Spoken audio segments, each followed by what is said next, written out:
Ahora, de cara a la historia de Super Luxury Group, es verdad que os comenté que fui a República Dominicana, empecé a emprender con este concepto de rentas vacacionales, de casas de lujo, y era en aquel momento donde dije, bueno, si quiero empezar a alquilar las mejores casas de la isla, ¿cómo le puedo llegar a un público que me vaya a poder alquilar estas villas? Yo no conozco a nadie, estoy apenas empezando. Mucha gente siempre te dice lo mismo, empieza pequeñito y poco a poco vas creciendo. A mí me encanta el concepto de OPS, Other People's Stages y Other People Audiences. Es decir, no tienes tú que construir una audiencia, no tienes que construir una clientela para crecer. Y esa es una de las cosas que me di cuenta empezando, y es que no quería esperar años a construir una empresa para poder llegar al momento en el que estoy ahora. ¿Cómo aceleras ese proceso? Es lo mismo del tenis, ¿no? Utilizarlo como palanca para conseguir una beca e irte a Estados Unidos. Pues ¿cómo consigo una palanca para llegar a tener estos clientes? Leverage. Claro, leverage, lo que hablamos en inglés, ¿no? En un periodo bastante corto. Y en este caso, pues dije, ok, ¿cuál es mi palanca? ¿Cuál es mi leverage? Y en este caso eran las casas de lujo. Tengo acceso a casas de lujo. No todo el mundo tiene acceso a estas casas. ¿Vale? ¿Quiénes son los clientes o el público objetivo al que le quiero llegar? ¿Vale? Son gente pues que tiene la capacidad financiera de alquilar este tipo de propiedades y que seguramente alquile este tipo de casas en otros destinos. Y ahí le empecé a buscar a las empresas que trabajan con este tipo de clientes, que trabajan con gente como Will Smith, Kim Kardashian, Tom Cruise, Bill Gates. Dije, ok, ¿con quién trabajan este tipo de personas? Y ya empecé a encontrar esas empresas. ¿Qué tenían esas empresas que yo podía utilizar como palanca hacia ellos? Bueno, pues no tenían propiedades en la República Dominicana en su portfolio. Esto era, Pues disculpa que te interrumpa, cuando hablas de estas empresas, ¿eran empresas que alquilaban ese tipo de propiedades o qué tipo de empresas eran? Sí, empresas que alquilaban propiedades de lujo en diferentes destinos a gente pues como Will Smith, Tom Cruise, Bill Gates, y al final son empresas bien establecidas que ya llevan muchos años y son las mejores empresas en la industria. Entonces, bueno, pues cuando ves la oportunidad de meter tu producto en ese portfolio que ya tienen creado y te consigues crear esta partnership donde cuentan con tu apoyo para poder ofrecerles este tipo de villas y servicios a sus clientes y repartirlo en un 50%, al final me convierto en un partner de ellos, un local partner. Yo represento su marca, no me importa, nos llevamos el 50% de los beneficios, pero estoy ya trabajando con este tipo de clientela y poco a poco pues voy creciendo. Ahora, así fue como me adentré en el mercado. Luego, una vez ya empecé a trabajar con estos clientes tan increíbles, pues era muy sencillo ver cómo después de alquilarles la villa y trabajar con ellos, pues ellos seguían y se iban a viajar a otros destinos donde yo no tenía acceso a nada y volvían con la empresa, ¿no? Con la que organizaron todos sus viajes. Y ya fue en aquel momento donde dije, bueno, pues yo quiero dar ese salto, quiero convertirme en esta empresa grande que tenga casas a nivel internacional y que pueda trabajar con estos clientes no solamente una vez, sino recurrentemente. Y ahí fue donde empecé a viajar durante 4 meses, conectando con empresas locales, igual que la nuestra en República Dominicana, pues en otros destinos jet set, que es donde viajan siempre este tipo de clientela, que si de Mykonos a Ibiza, de Ibiza a South of France, y luego se mueven a Courchevel, Sambat, sí, correcto.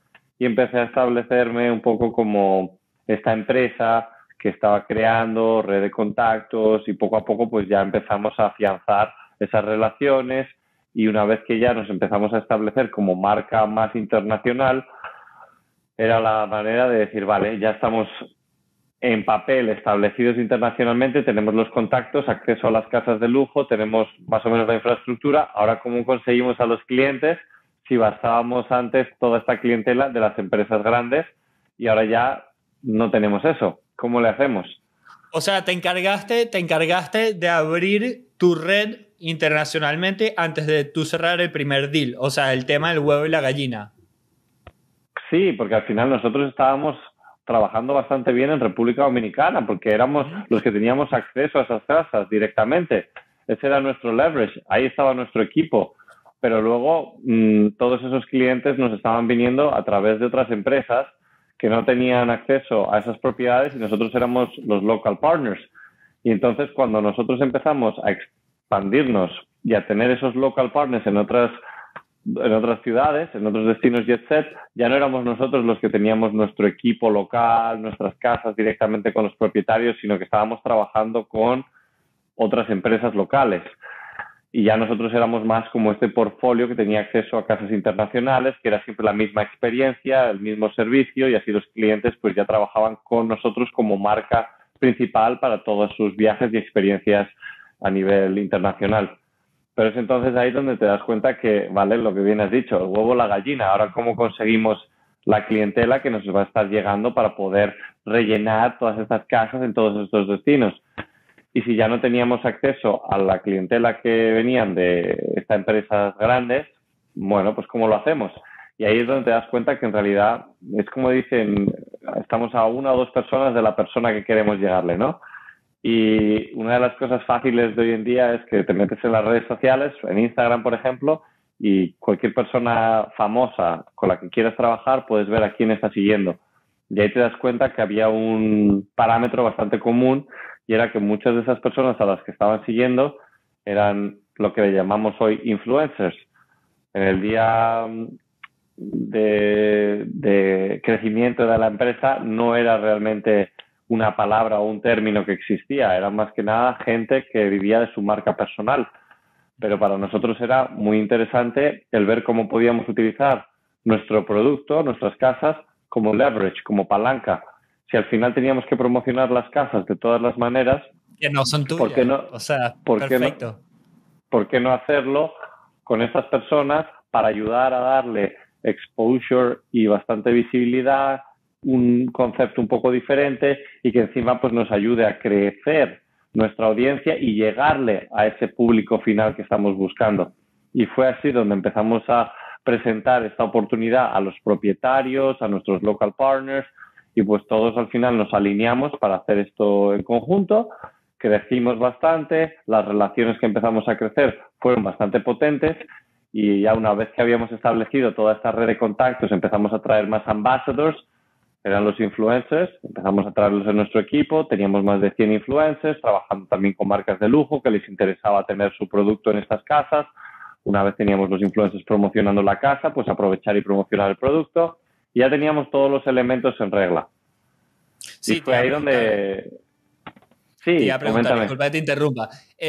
Cuando dices promocionar a las casas, ¿cómo promocionaban a las casas? Porque me da curiosidad. O sea, ¿las casas tenían como sus redes o era la compañía local? O sea, ¿cómo le dieron la vuelta a ese sistema de incentivos? Con los influencers, me imagino que hacían share revenue. Sí, nuestro concepto era muy sencillo. Sí se puede, al final, sí se puede. No, a mí porque me da curiosidad. Recuérdate que después siempre podemos cortar todo. Pero yo pregunto todo lo que se puede. Pero porque me da súper curiosidad cómo funciona el modelo. No, buenísimo. Y la verdad era un modelo de negocio que no existía y que lo empezamos a poner en marcha, y era el concepto de celebritize homes, o sea, hacer las casas famosas. Y empezábamos a trabajar en cada propiedad como si fuera un business, ¿no? Era Villa Elena, Villa Margaret, o sea, al final era ponerle una marca a la casa, una experiencia bajo el umbrella, bajo la marca de Super Luxury Group, ¿no? O sea, que en aquel entonces no era todavía ni Super Luxury Group, o sea, estábamos como que redefiniendo un poquito el concepto de la marca. Y entonces, pues en ese concepto era algo bastante interesante que creo que empezó a pegar bastante duro. Y fue en ese momento donde dijimos, bueno, pues tener la empresa establecida en República Dominicana ya no tiene ningún sentido. Somos una empresa internacional. Para tener esa autoridad y que la gente tenga la credibilidad de poder alquilar estas villas, tiene que estar establecido en un sitio más icónico, un sitio más internacional. Y es de ahí que pues nos fuimos a Estados Unidos, le hicimos el rebranding con otro nombre y empezamos a establecer lo que viene siendo Super Luxury Group. Ahora, todo esto surgió justo después de ese viaje que te comenté, que llegué a Madrid y me junté con mi abuelo, y fue ahí donde le comenté acerca de todo este viaje, de todo lo que estábamos haciendo, un poco de mi visión, ¿no? De dónde estábamos yendo con este modelo de negocio. Trata de revivir ese momento, o sea, cuéntalo en detalle. No, pues mira, la verdad es que eso fue algo muy bonito porque imagínate, tienes, no sé, 25 años, estás ahí en plenitud, tú estás dando todo, estás apostando por tu sueño, por tus pasiones y al final siempre tienes a alguien en tu vida donde le quieres compartir, ¿no? Todas estas experiencias, todas estas ideas y hay alguna persona en tu vida donde tienes que siempre escuchar, ¿no? Si estás yendo en la buena dirección o no, ya sea tu mentor, ya sea tu mamá, ya sea un amigo, ya sea tu partner.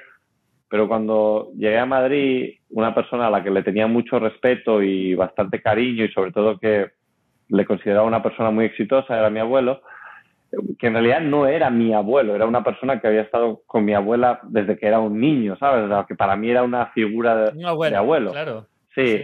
Y bueno, pues hablando con él le comenté acerca de toda esta experiencia, de lo que estábamos construyendo y hacia dónde tenía un poco en mente la dirección de la empresa. Y él ya estaba mayor, se me puso la mano en el bolsillo, sacó una servilleta y escribió con un bolígrafo y me puso el logo ahí, Super Luxury Group. Y yo, wow. Un visionario. Y me explicó el porqué de Super Luxury Group y bueno, él es una persona que de Italia viajó a Estados Unidos con la idea de hacerse actor, luego se convirtió en una persona súper exitosa en el mundo del branding y consulting, trabajó con las mejores marcas Fortune 500 y campañas como el término de Visa o el concepto de Coke para Coca-Cola, hizo varias cosas muy grandes y luego fue otorgado uno de los premios más importantes en Italia por el presidente. Y bueno, pues cuando me dijo Super Luxury Group, no me iba a reír, iba a respetarlo y entonces le pregunté y dije, Super Luxury Group, y me explicó el porqué y dije, wow, es buenísimo, es buenísimo. Y entonces le dije que la idea era abrir esta empresa en Estados Unidos. Me dijo, adelante, es lo que tienes que hacer. Y me fui como turista a abrir la empresa y ya cuando estaba todo establecido y ya pues tenía que buscar la manera de legalmente poder seguir en Estados Unidos y establecerme bien, le fui a llamar y fue ahí donde no me contestó el teléfono y fue mi abuela la que me comentó que lamentablemente había fallecido. Entonces, bueno, pues es la última conversación que tuve con él y es por ello que llevo bastante pasión, bastante corazón en la empresa, en el nombre y en todo lo que estoy haciendo.